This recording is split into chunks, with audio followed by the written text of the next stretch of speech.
Right. Yo, okay. Let's go into it. Who's that? Is that DiBiase? Hell yeah. Peace out to DiBiase, man. Shout out It's been to a long time, DiBiase. brother. You know, I didn't you know good. we didn't really go over any like production notes on how we were gonna do this. So No, are we didn't gonna have go over background anything. music? Should we Yes, have we're gonna background have music? background music, absolutely. I didn't prepare any, and I'm burping a lot because of all these beers that we got and It's shit. okay. But I didn't prepare any. But yeah, shout out to DiBiase, man. Shout out to DiBiase. He's a Yeah, good brother, well- man. Yeah, I've I mean, kicked it he's a with big- him on several occasions. He's a big reason for the popularity of the beat scene out here too. Yep. I mean, he's one of the pioneers of it as a scene based off of like 404s and performing. Exactly. But he's also good homies with damn, I'm drawing a blank right now. But Buddha Monk. Yeah. Buddha Monk. It was out there in Los Angeles, and Buddha Monk is like the third. It's like DJ Honda and Murrow, and then it's like Nujabes and those cats that were right there, and then the real beat scene comes with kind of Buddha Monk, and DiBiase was right there with him. It's funny, DiBiase. I think Roland needs to really, really, really give DiBiase his flowers, because if it wasn't for DiBiase, not too many people would be checking for the 404. To be, yeah, That's real. They I mean, I'm sure that they've got to give him like the newest toys every time it comes out, but they better. also should give him like a ownership stake in the company. You Yeah, know what I they mean, my need man? to, Like for real. even 1% of the ownership stake, like in stocks, 5% or some shit. would be Like, awesome. yeah, he deserves it. But you know, Yo, let's introduce ourselves, man. yeah, no doubt. Welcome to the so far yet untitled new podcast featuring myself and Brooklyn Terry. Yeah. Let's introduce ourselves Officially. for the people, because this is going to be on your YouTube channel, so people Yep. are going to know you. But like, get it off. Like, let them know. What's going on, everybody? It's your man, Brooklyn Terry. You know who I am. I do those dancing things. I throw parties and things. You know, that's what I do. I'm sitting here right now at the beginning of a very, very, very nice journey. I'm sure it's going to be. We are just now smashing that bottle of champagne against the side of the boat Indeed. and going off on something nice and new. Me and my man, Mega, right here, of the Mega Late Show. Yeah. The not late Mega Late Show, because the Mega Late Show is still happening, to make Right, sure you right. check it. Yeah, I just haven't recorded anything. Right. I mean, everybody knows Brooklyn Terry, especially if you're here in Japan. And shoot, the first time I met you, well, actually, I didn't even meet you, but the first time I found out like the prestige was like I went to the speakeasy that was like 5 years ago, maybe on the rooftop of Odaiba with the skate park when it was raining, and DJ Scratch was there. Yep. And I didn't even meet you that night, but I just saw a bunch. I was like, oh, they got brothers out here, because I was kind of new to the scene. But I was like, yeah. So my homie Late used to rock with Speakeasy with you and do that. But yeah, man, I'm I Robin. met late at that party. Oh, okay. I met late at that party. Okay, bet. Shout out to Late. Yeah. Check the Mega Late Show, Tokyo-based hip-hop art and culture. I've been rocking with it for about 4 years. Tremendous number of prestigious and amazing people from Tokyo, living in Tokyo, coming through Tokyo. Some of your favorite MCs, some of the most influential producers, people making art out here, people who haven't even dropped albums but are a part of the community out here. If you're interested in that, go check out the back catalog. I've been doing that for a while. But I'm also, I'm Robinson Mega. I'm from California. I'm the last generation of 4-element hip hop heads in the late 90s. So I've grew up breaking, MCing, producing. Now I DJ a little bit, but writing graffiti. So I'm a real 4-element hip hop head, and I still rock heavily with the underground. I'm a Philly Negro, Black Seminole tribe, representing that. A leftist, you know what I mean? So it's hella to the left of most of your politics, I imagine. But yeah, man, I'm also a cultural ambassador for the Toshimaku, which is one of the 23 special wards in Tokyo. Ikebukuro is where I live and represent and rock. And yeah, me and Terry, you know, we've had a friendship for several years now. Yep. And we kind of just decided like maybe we should put something together and to kind of highlight Tokyo in a different way and maybe get our thoughts off about other things. Yeah. So I just want to talk about the first time I met Mega. I remember clearly it was in maybe Aoyama at a club called Spyro. We were doing speakeasy there. and Maceo Yeah, was that's a right. DJ. That's right. And I was like, One of my finest moments. my man is excited. I was so excited, No, man. And it made me feel good because I could make something that Right. made the brother excited like that. Yeah, I was yeah. like, all right, I feel like I'm doing a service. And I remembered him. He stuck out in my head. He was like, you're Brooklyn Terry. And I was like, yeah, I'm Brooklyn Terry. Yeah. And from then we kicked it. We talked. I think You did the had podcast Maceo. a couple. Yeah, Maceo was our first guest on the Yeah, Mega Late show, yeah. and a lot of that was kind of because the proximity to you. Like he, late was already rocking with Speakeasy, and so he went to pick up Maceo, and I guess he felt like, all right, I'll rock and do an interview with these guys. This extremely drunk, ethnically ambiguous brother who seems to love De La Soul. And I was like, yeah, yo. And so, like, I used to drink even heavier back then, but it was a really dope and delightful conversation. And I heard him say things that I never seen him interview say before. Wow, on that. that's But I dope. also embarrassed myself in front of Tregoy. Shout out to me for embarrassing myself.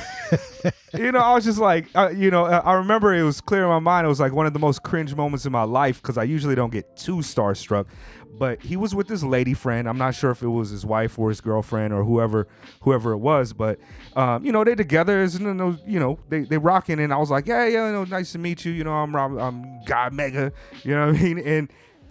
And she was like, yo, yeah, this is my boyfriend or some shit like that. I was like, that's so cool. Like, that's cool that you dated one of the greatest. And I like and it was like in passing. I didn't like build on it, you know what I mean? Yeah. But I was like, that's so cool. Like, you dating. Oh, wait a second. Later on, you thought you were like, Later on, I was like, that's a weird thing to say. I still taste my socks. Yeah. That's a weird thing to say. I should have never. Yeah, I'll never do it again. Yeah. But yeah, man. So we haven't really talked about what this is going to turn into. We kind of just thought it would be cool to come in here and improv. Exactly. Talk Yo, some shit. and if you guys have any ideas about what this should turn into, make sure you drop it down in the comments. Let us know what you want it to be too. That's kind of important to us, Yeah, like and subscribe and do all those things. Also, for some of the ideas that we've had, we've talked about doing some video work. So maybe it'll be us, in different places around the world or around Tokyo, doing video conversations with each other, as well as introducing other people from the culture who might have something interesting to say about anything that's happening, or just we want to find out something. That's right. It's a word.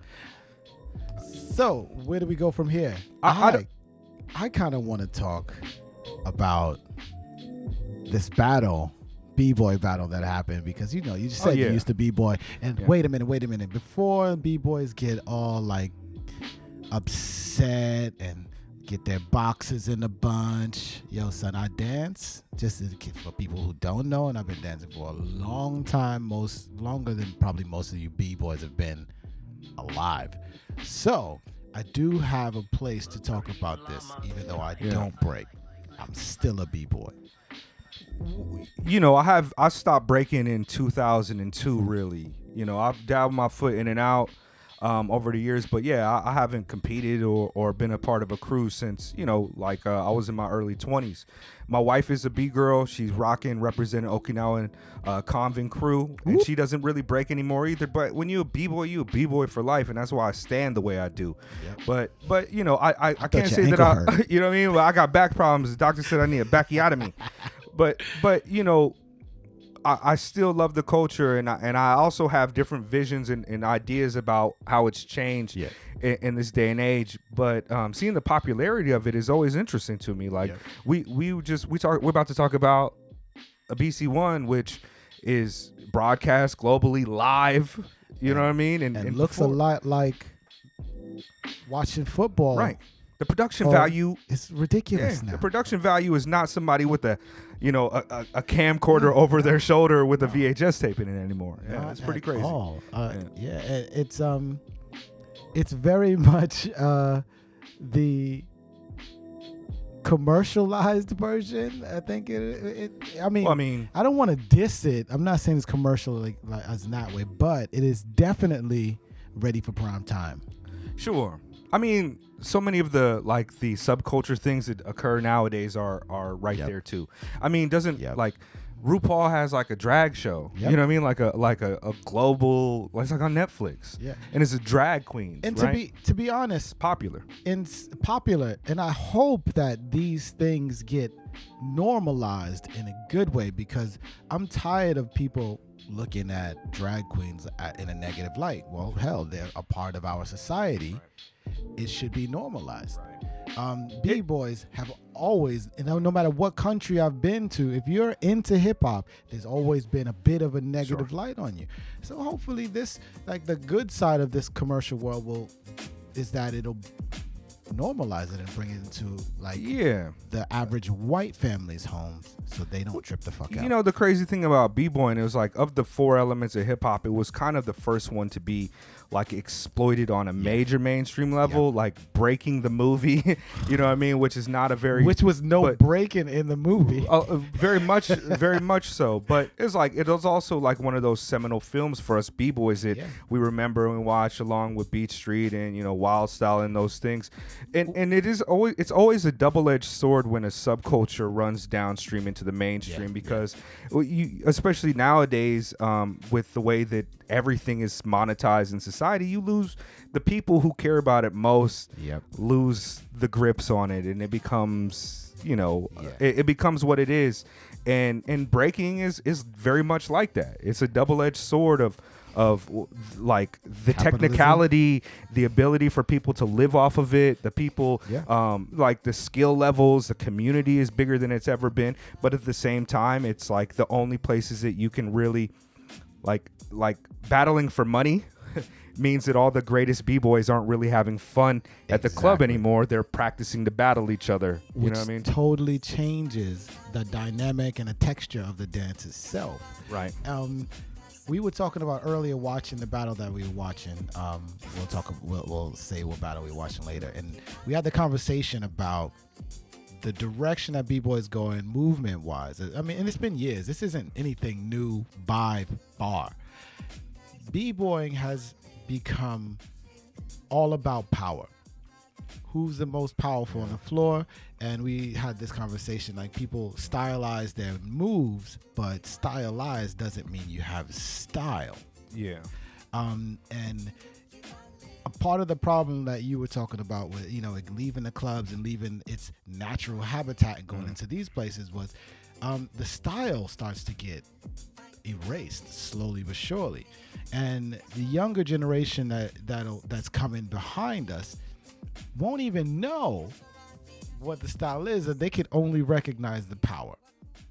And that makes me a little bit scared. Because of the popularity of it, you have a tremendous number of outsiders who don't have any particular insight to the history or why rebuttals are a thing, or so many of the kind of interpersonal facets of the breaking community are just people just watching. You just like, oh, okay, so this looks more impressive than that. Like, so I'll cheer for that.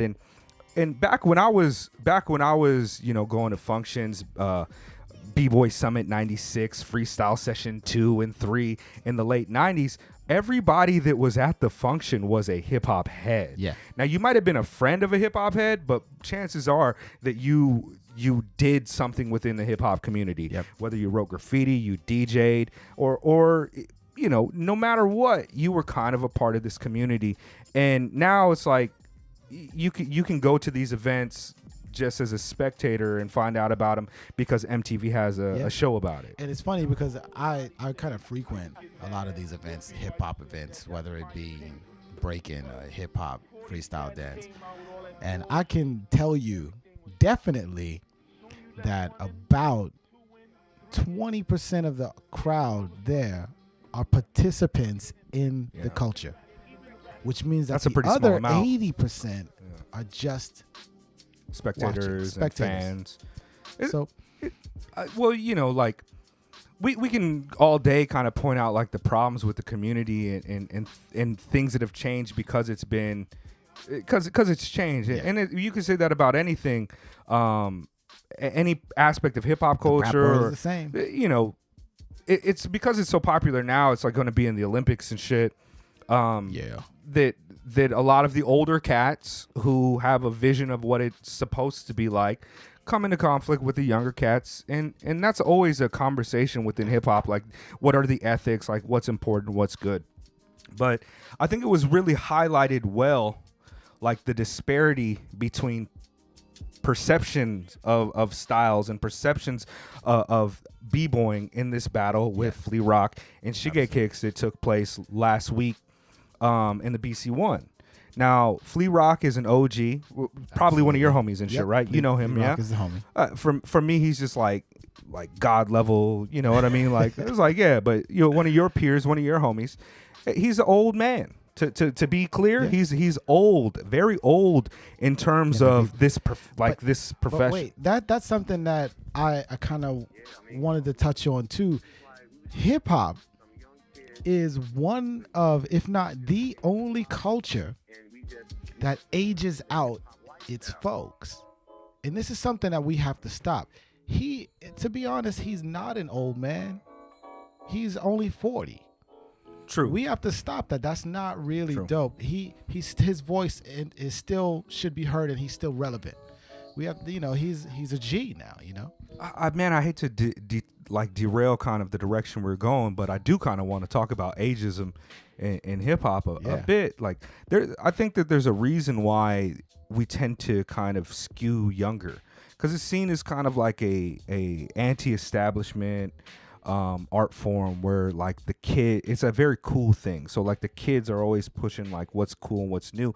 And I think that there's been a narrative that like the kids push the culture and lead the culture. Yeah. And I've never really agreed with that. Me neither. And that's why I also like hip hop is like 40, almost 50 years old at this point. So right now, the hip hop officially started in 73. Like you see those air quotes. I was born in 73. So me and hip hop are the same age. And this is why I have this like, wait a minute, when is hip hop gonna stop being youth culture?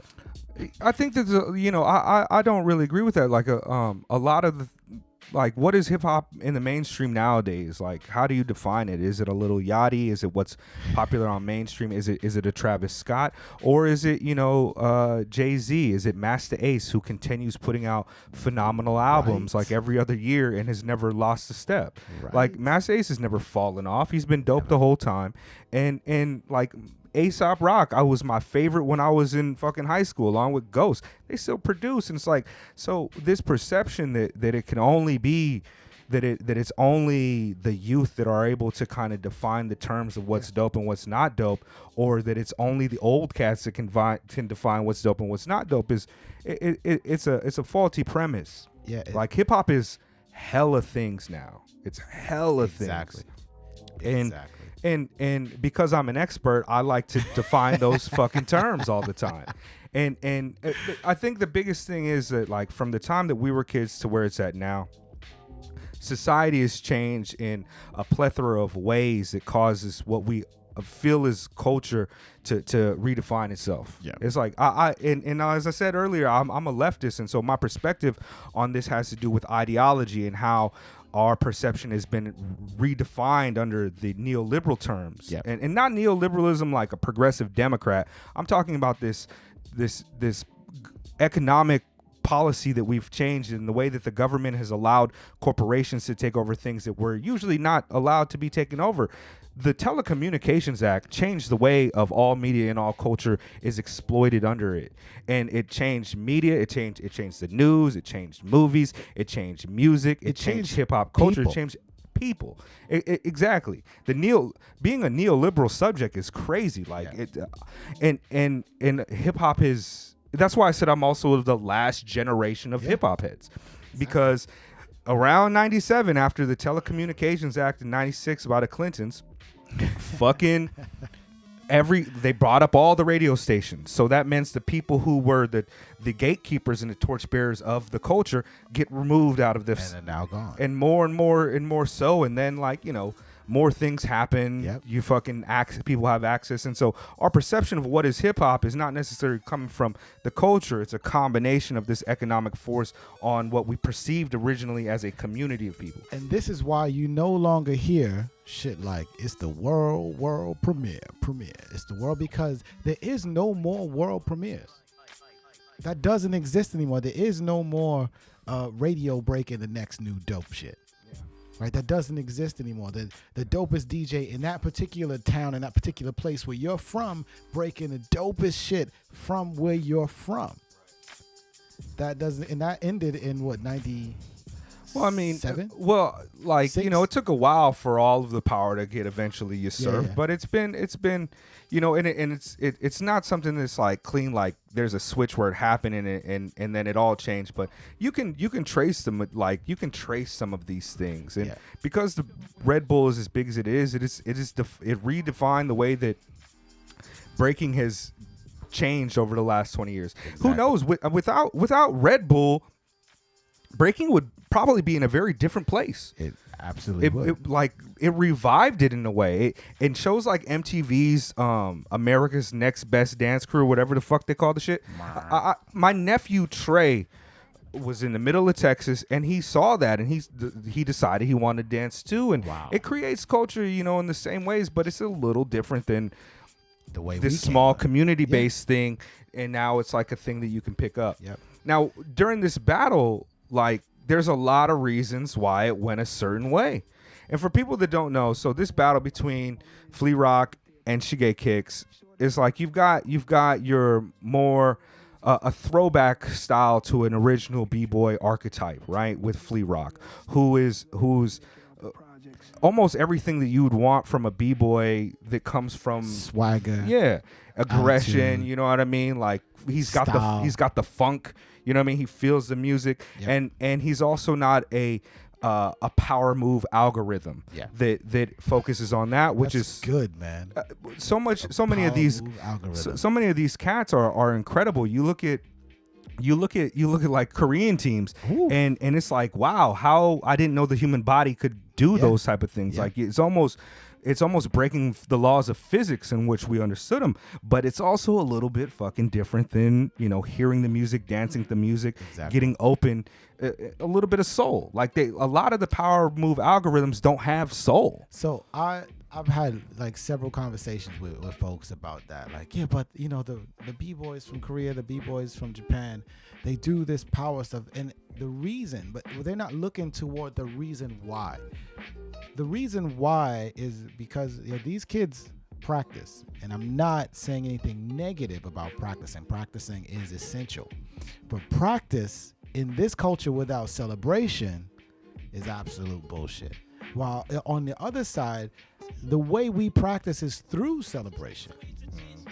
And a lot of that practicing through celebration, that's what brings that funk and that style that Flea Rock had in that battle. And people don't even understand that anymore because people, it's so far away from the origins of the culture. Where practice is the only thing.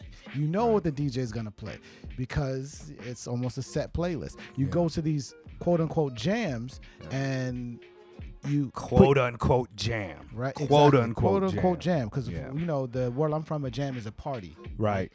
And these people are plugging their phones in and playing all of their music so they can dance to it. So they already know the algorithm, right? Yeah. So that's why it looks like it does. It's not because one is like has more dedication to the art or another. It's just one is from the culture and one is practicing. Yeah. Well, I love power moves too. I think like Taisuke and all of these cats are dope, but I also come from an era that basically one of the things was power is powerful, but styles beats power. And that's why that back in the day, if somebody comes and they did like Flare 90, Windmill, fucking Baby Munchkin 90, it was like all power. You're like, fuck, who can either combat that directly with a response and blow up afterwards, or if we don't got that, then we freak it with styles. Exactly. And styles is, styles to a lot of people, it's like, oh, there's a lot of rolling on the ground. It's a lot of, like doing moves. Like, I don't get it. But when you see somebody doing air tracks, everybody realizes their potential to do that is lower. They don't understand the musicality or the dedication that comes with a million threads of style, like doing styles. And it makes it seem as though because of the difficulty level is higher, that the praise should be higher for that. And it's been rewarded, to varying degrees since it got popular. But power has also become like this thing that is like the crowd loves. Yeah. And when it comes to b-boys like Shigekicks, amazing. But whenever I see him break, it's like, oh, I've seen this before. And even if it's not the same thing, it's like it feels like I've seen this before. Yep. And this battle between Flea Rock and him, I was like, wait a second. Oh boy is wilding right now. He's shooting, getting funky, and the crowd responded to it because we've seen Shigekicks. All of his sets look like that. They're amazing, but they all look like that. So, and sometimes you need the funk. It's like, what are talking about? What's quantifiable and what's not quantifiable. The greatest thing about this culture is not all the quantifiable things. The greatest thing is the things that you can't even put a word to. There's no vocabulary for it. It's just like it sucked the air out of the room, right? That's the greatest thing about the culture, and I feel like that's what Flea did. Flea sucked the air out the room. Right. Well, it's like to parallel even like rapping. Okay, people. There's a segment of the population who thinks that like Eminem is the greatest MC ever because this approach to his lyricism that is like a difficulty level to even think of this many syllables in this type of way and put it together. And it's like, he's really, really good at doing that. But we've never just valued only that and never only considered that to be the high watermark. There's a reason why that Rakim is praised, but so is Bismarck. There's a reason why Prodigy is considered one of the greatest to ever do it, and Prodigy oftentimes wouldn't even rhyme. Exactly. There's a reason that Old Dirty Bastard's verses are so powerful, and it's not just because he's crazy and a drunk. Some of his verses are extremely powerful on what he's saying and putting down, and a lot of times it's like that is what it is an unquantifiable like oneness with what the intention is supposed to be within the culture. Like we value more than technical ability. Exactly. I hate it when people are like people don't understand that technical ability can be learned by almost anyone. Technical ability can be learned and obtained by almost anyone. You put the hard work, you put the practice in, it can be obtained. But that thing that has no language that can explain it can only be obtained by a few. Right. I mean, a lot of people. On top of that, only a few can understand it when they see it. Right. Ultramagnetic MCs. Right. MC Ultramag. I mean, Cool Keith. Like, pick it up, Picklehead. Pick it up, Picky. Like, come on. Like, what is that, a bar? That's why it's one of my favorites. Yeah, I keep in shape and do my physical fitness. Like he's just look, like man, we can value both, but the public doesn't always understand it. Yeah. And not to say that everybody that thought that Shigekicks should have won that is wrong, because in a way he should have won that. In a way he could have won that. Yeah. In a way it's perfectly fine for him to win that. I personally thought he won one of 3 rounds. Yep. And it wasn't because like Flea Rock did anything super incredible, but it was just because Flea Rock had it at that moment. Yeah. He heard the music in the right way and the energy hit the right way. I'm with the crowd when I'm like, and the air left the room, right? Yeah, it's electrifying. And people don't get that. Yeah, and I was astonished when I saw it too, because I was not expecting him to go away with the win. I was like, all right, he freaked it. Like, he deserved all the props in the world for that. I rock with him going out like that. But when he lost, when he won, I was like, oh, okay. I mean, we back, baby, we back. We back.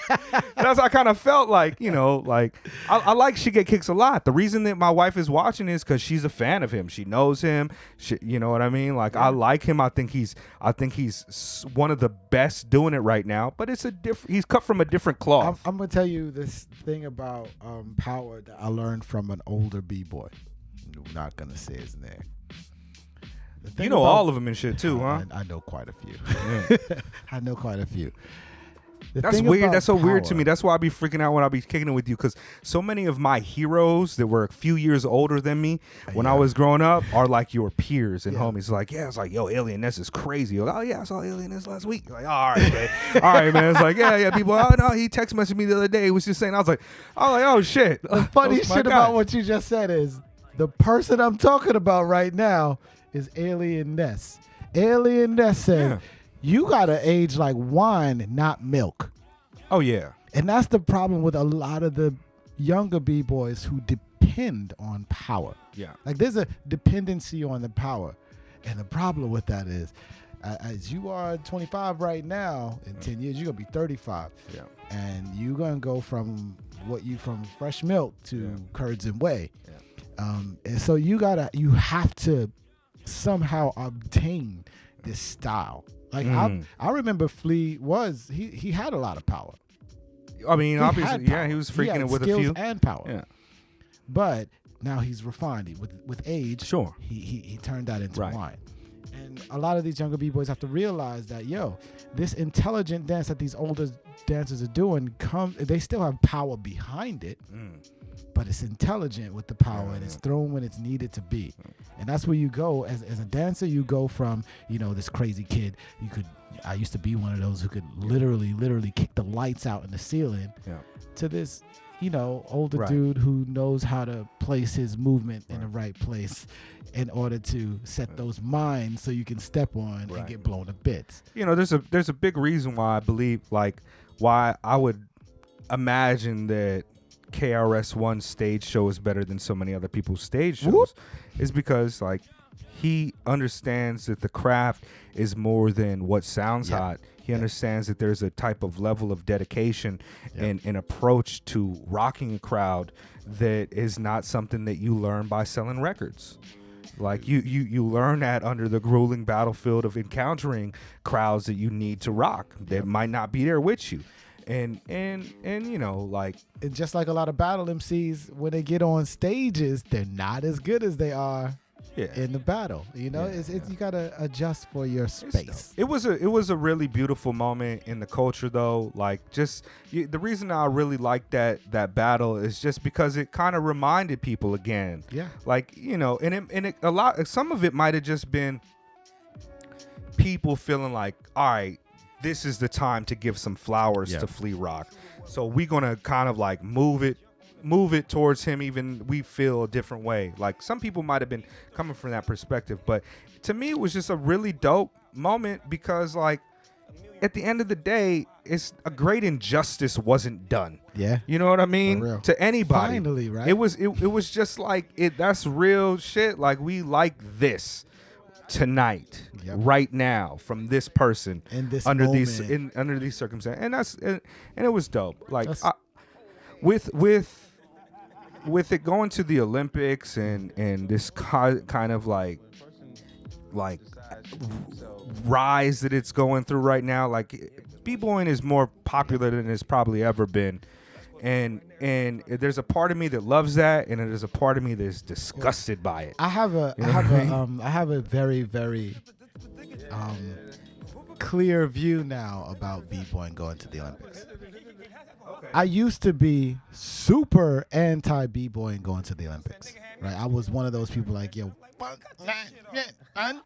But through some things that I've been working on, I have a deeper understanding of what's going on behind the curtains. We thought that it was this certain group who was not affiliated at all with our culture, that was selecting who's going, but that is actually not the case, not even close. They're almost not even involved. They're just the tracks that the train is running on, right? So they're almost not involved.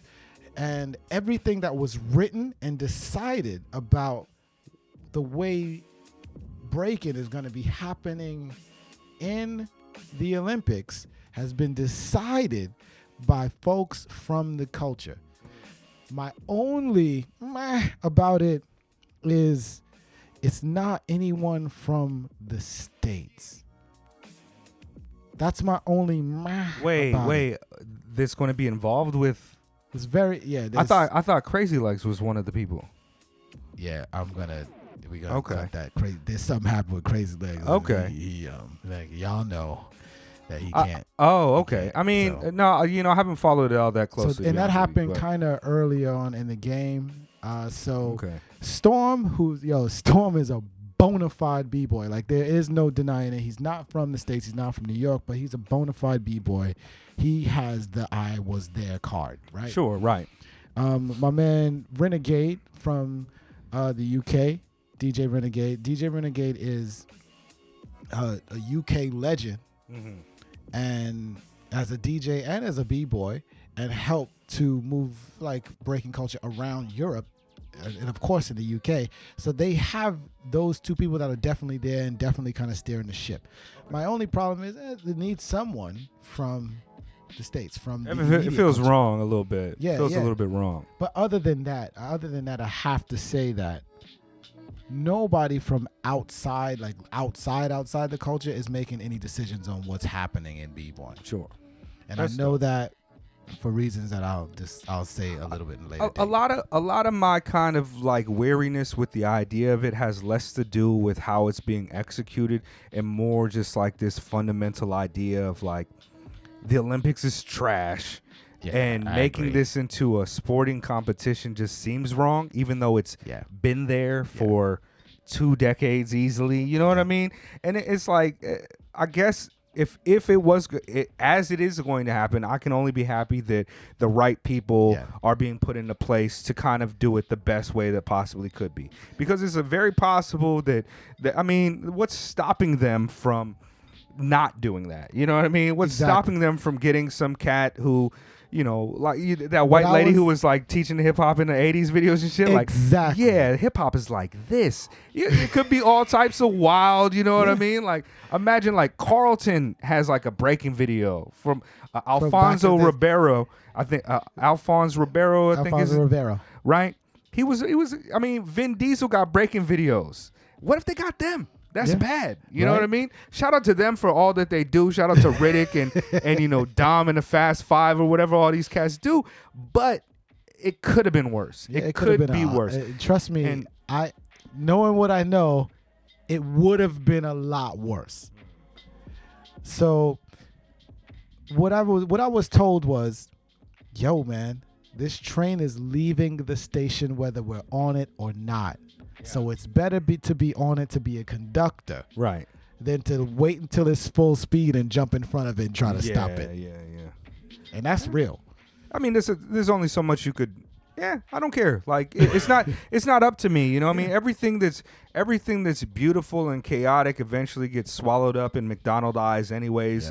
Yeah. And you just got to keep on moving with it and trying to stay true to an ethics that you have, because the world's gonna keep moving without you no matter what. So absolutely. I'm actually kind of surprised that we got into b-boying so much on this, because you know, I just haven't really had an opportunity to talk about b-boying much over the last several years. It's not a podcast that I've had. I've had none of the famous b-boys from Japan on my podcast. That's like one of the big misses. We're gonna change that, son. Yeah, I would love to get some of these cats on here, man. Shout out to you know, Foundation shit, like they cool. My wife is a B-girl. She knows a lot of these people on like a first name basis. So shout out to DJ Martin Kazwan, who's running things right now here in Japan on the Olympic side. We're gonna try to get them on here. Please, yeah. I mean, but wait, today was a really kind of dope tangent. We actually got to talk about breaking for like over 20 minutes, I think. Right? So yeah. And don't get it twisted.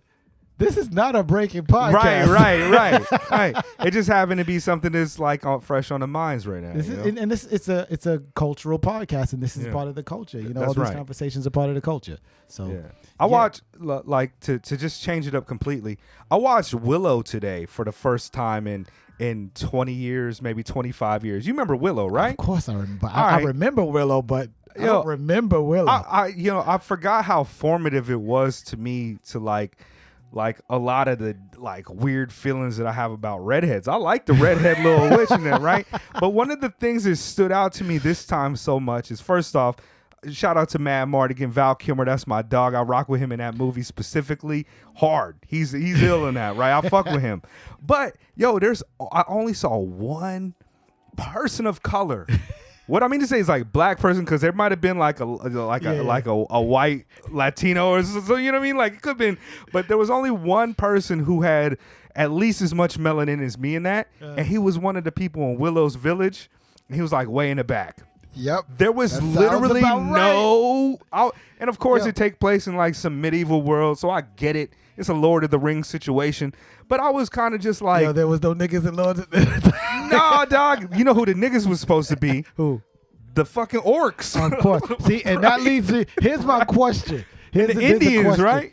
Yo, name a movie that you watched as a kid that you were like, yay, I can't wait to watch it again. Then you watch it as an adult, and you're like, oh my God, this is problematic as fuck. Yeah, I mean, mad movies that we watched when we was younger are problematic by a lot of standards that we have today. But just like, you know, I think it's also why I was drawn to movies that had like I was drawn to Spider-Man and people that rock masks, because you could be anything behind that. You know what I mean? Like Spider-Man, you put it on, nobody knows who's behind that. You know what I mean? Even though he get cut up, it's like, oh yeah, he white. You know what I mean? But back then it's like, you look at Superman, it's like, nah, that's not me at all. Yeah. You look at Luke Cage, it's like, oh, that's definitely written by a white person. It feel wrong, even though it looked right. Yeah. Black Panther is like, I mean, we ain't got no good stories or nothing with it. At least when I was a kid. But Spider-Man was like, he wanted the number one cast, he wanted the strongest cast, and he rock a mask. I'm looking for myself in Willow. I'm like, yo, I'm definitely not Willow, right? I guess I'm Mad Mardigan. I guess I'm Val Kilmer in this one. I'm going to have to rock with the baddest dude. You know what I mean? And that's what you did. But yeah, man, fucking Willow. I watched, I think it was like last summer with my kids. I was like, let's watch Indiana Jones and the Temple of Doom. Oh, shit. Oh, my God. I've never seen it. I never watched it. Let's talk about how problematic that movie is on several levels. First of all of the Indian people were straight up primitive. Oh, yeah. That makes sense. The female role in the movie, oh, my God. It was just like she needed him to live in order to, like, he saved her from every situation. The little Asian kid was totally... It's the same kid from the Goonies, right? Yeah. Data? Yeah. They totally erased any, like... any strength from that. Like, it was just like he was this cute little just a kid. Like, yeah. Oh, he's an object. He was an object. Yo, it was so. And I remember I used to love that movie when I was younger, and I watched it. And I watched it with my kids because I was like, yeah, this will be a great one to watch. I used to love. And then I felt bad for showing my kids that movie. Right. you wake up in a cold sweat and shit. Okay, Indy. Did I do that? I'm sorry, babies. Did Daddy show you that? I would have rather them watch like a fucking light porn. Softcore, like some show, like some Showtime shit. Yeah. You know what I mean? That bad. Yeah, it gets bad. Like that's one of the things. Like things haven't gotten all the way better, because even some of the like the hyper like super representational like joints of us is kind of like cringy to me too. Yeah, it's like I was watching I think it's called it's a joint with Mike Epps, right, the comedian, on Netflix called The Upshaws or some shit like this. Right, I'm watching it and it was just like they try to take like every single aspect of blackness and put it in. It's like, we got this character, we got the person that come home from jail, we got this classic black reaction. Like it's like they fished, like it's like they used an algorithm and took like the most popular phrases that black people have ever said from black Twitter and then threw it into this machine to kind of make us be like, I understand that, I'm part of that, that's me. And it was bugged out. It's like yeah, man, it's like I got, you know, it kind of puts all black people into one box, like we're all the same into that show. I watched that show, and it was confusing for me. I decided that I will not be. I can't look. y'all are looking at me right now, and some of y'all might have been like, why did you say nigga earlier? Like, what kind of ambiguous person is this? Right? And I usually don't say it, to be honest with you, but I was feeling that moment, and I like to, feel that moment. This nigga's but, a nigga. but look, the thing is like, I hate the way that we are often represented on cinema, even when it's dope. Like, even like Black Panther's ill, but like some of it is just gross, something about it feels nasty.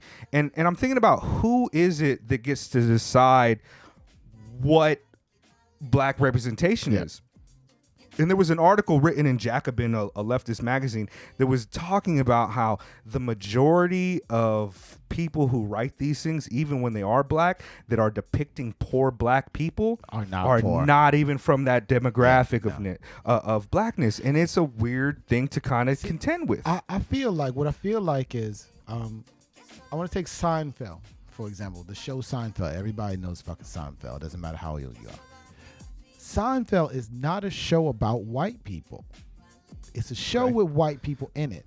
Now, I feel like black people that write shows, if it would be less uncomfortable if they wrote shows with black people in it instead of quote unquote shows about black people, because that's when you start to create these little like cells of what these people are. Like, these people fit in this cell, these people fit in this cell, and it's not exactly like that.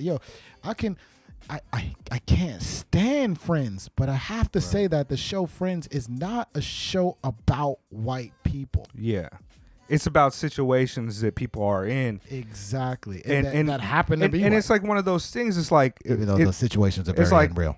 Like, look, if we make a black Superman movie, they're going to make it about Superman being black instead of just Superman right now looks black. Yeah. Because it's a black dude, but it's just Superman. Yeah. Like, there's nothing inherent about Superman's character that is white. Yeah. There's nothing inherent about this even Jewish, even though it comes from Jewish writers, right? It's about this alien experience of having godlike powers and having a moral imperative to help people. Yeah. So it don't matter what he looks like, if he's gay, if he, you know what I mean? What is important is that. But there's certain aspects of our characters that is like, why is it? I'm watching Shang-Chi just last night, and I was very impressed by it. It was like, man, there's a lot of Asian folks in this shit. It looks dope. It's not overly in your face Asian. Some of the things about it seem authentic and real. And I wonder if people look at Black Panther and see that. There was only one moment in Shang-Chi that I felt like it was like in your face. Guess what? It's hella Asian. Yeah. And it was a moment where they're having a conversation, and he talks about an offensive thing that happened to him because he was Asian. And it was like so out of place. It wasn't out of place to me, but it was just like, why y'all gotta throw in this Gangnam Style joke about him getting almost beat up at school to be friends with this person? It's like the characters work just fine without that experience, even though that might be a part of the Asian experience. It's like it doesn't do anything but kind of hold up a sign that says like, we get it. We're hella woke. Like we understand. Just like let them be characters instead of having to make a point about it. Yeah. I don't know, man. I'm kind of done with a lot of it. It's crazy because I feel like this about black art in general, because of our situation and the shit that we've been through. We can't just there's a pressure to not just be artists. We always have to meet this standard, whether it's the standard of blackness, the standard in America of Americanness. We have to meet this standard. And once we miss that standard a little bit, right? It's very difficult for these black writers to just write shows with black people in them, because they have to. There's a pressure to meet that people standard. feel like something needs to be said about it. Yeah, exactly. I get it 100%. But what's the dude that bit the head off the pigeon? What's his name? You talking about he bit the head off the bat? The bat. Ozzy Osbourne. Ozzy Osbourne, right? Yeah. Not one single person ever have I heard he bit the head off this bat. These white people, they do stuff like that. Not I haven't heard that. There was no pressure on him to perform, even though that was some crazy shit, to perform at this in this way. But every rapper I know has a pressure. He did that, and the reason he did it is because he's black. Like, and that's the pressure that every black artist feels. And, you know, even though I said earlier they need to write, they do, but I understand the pressure that they are feeling. Yeah.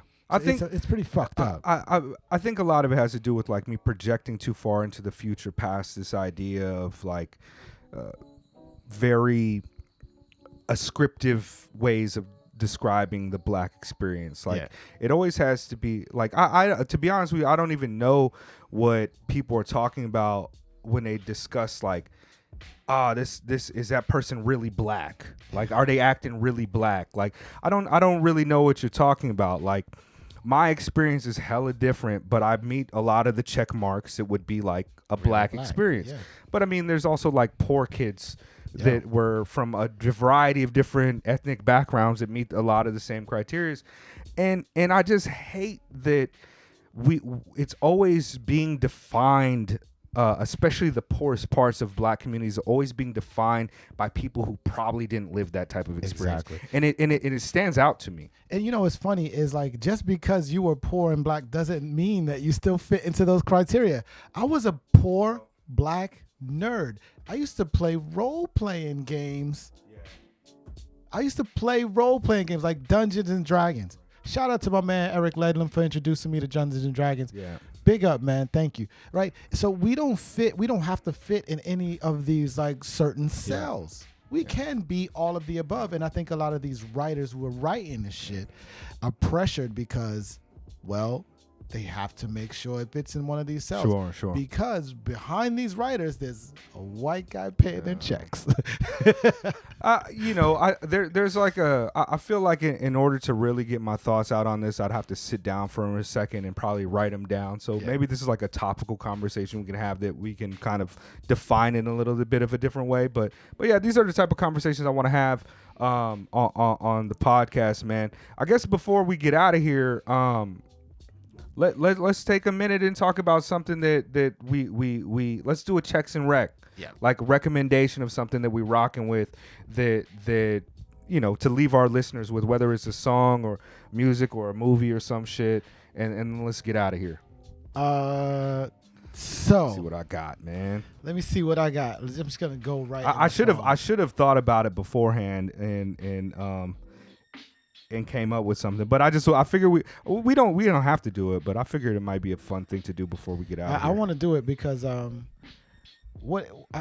there's this group that I'm in love with, and I think the title is pronounced Krungbin. Like like I've been listening for like almost like 2.5 years, right? And I'm absolutely in love with this group, with this band rather. This group. I'm so black. Yeah. You're talking about these cats right here, right? Yeah. They're ill.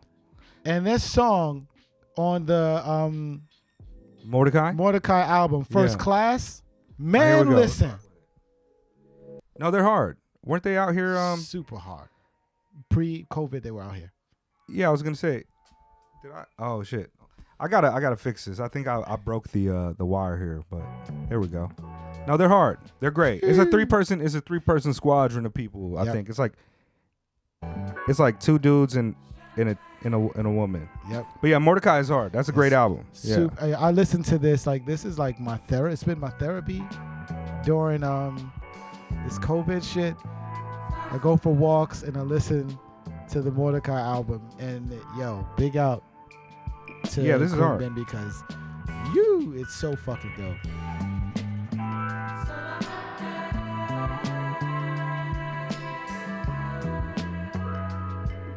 I'm trying to pull up the book title that I'm talking about. I don't have it on this phone. I don't read books.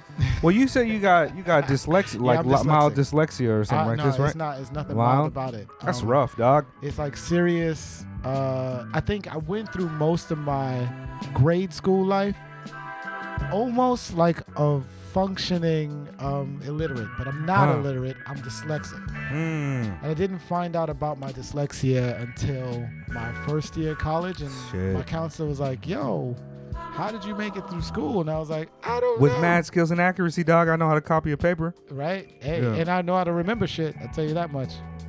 Yeah, word. Well, I'll keep rocking over this beat, man, because this is actually a phenomenal album, and I do advise all of you to go back and check it out. There's this book that I'm reading right now by a cat from, I think, Baltimore named Lester Spence, and he's an academic, he's an intellectual, and very much a leftist, but he wrote this book called Knocking the Hustle Against the Neoliberal Turn in Black Politics, and he describes how this neoliberalism has seeped into all facets of black culture, and particularly in the way that we perceive, the way that we project ourselves in popular black music. Things like Jay-Z saying, I'm not a businessman, I'm a businessman, and how that neoliberalization of black politics is really taken over, along with neoliberalism in all aspects of the globe and capitalist world, but particularly how strong it has been in shaping popular culture with black people since the Black Power movement died down in the 1980s, right? I mean, you go back and you look at Jesse Jackson's presidential campaign and his politics, hella left of anything you'll see from even Bernie Sanders. So, I mean, yeah, that Rainbow Coalition was hard as hell. And that's changed a lot. Oh, big time. That's changed Big time, man. And you guys will probably hear me talk a lot about anti-capitalism and neoliberalism because those are things that I'm interested in. I find myself mostly reading critical theory and leftist literature if I'm not reading comic books. So, and you guys will see me learning a lot about all of that because I learned from this guy about that stuff. Hey man, I'm all for moving anybody that I can left. I think that if you're a race radical and you really think that something needs to be done for black people in the United States, you can't be rocking with the Democrats. You can't be rocking with the OCs. If you really want to get it done, you got to move a little bit further left than that, because it's real. But yeah, it's real, man. It's real. Damn, this is a jam. I'm gonna be listening to this all weekend, man. Hey Terry, I want to thank you. This is our inaugural episode. We're gonna try to get at least 2 of them to you a month, maybe something like this. Yep. Try to move towards 2. But yeah, Terry's got to be somewhere. He's got to teach some people how to dance per usual. And it's Saturday night, so I'm probably gonna drink some more beer and play a video game. Yo, what I want y'all to do is, 1, jump in and like the podcast, the video podcast, whatever the fuck we haven't even described. Subscribe, and yo, write in the comments like, what should we title this shit? We don't even have a title. Give us a title. I want that to run that right? back. That shit is so fucking dope. Yeah, it's a beautiful song. So but yeah, hit us up. Yeah. So far, yet untitled, Brooklyn Terry, Robinson Mega, Tokyo Bass, hip hop, culture. Yep. Here we go. Peace, y'all. I'm gonna send this to you so you can upload it to your video thing. I'll put a little graphic or something.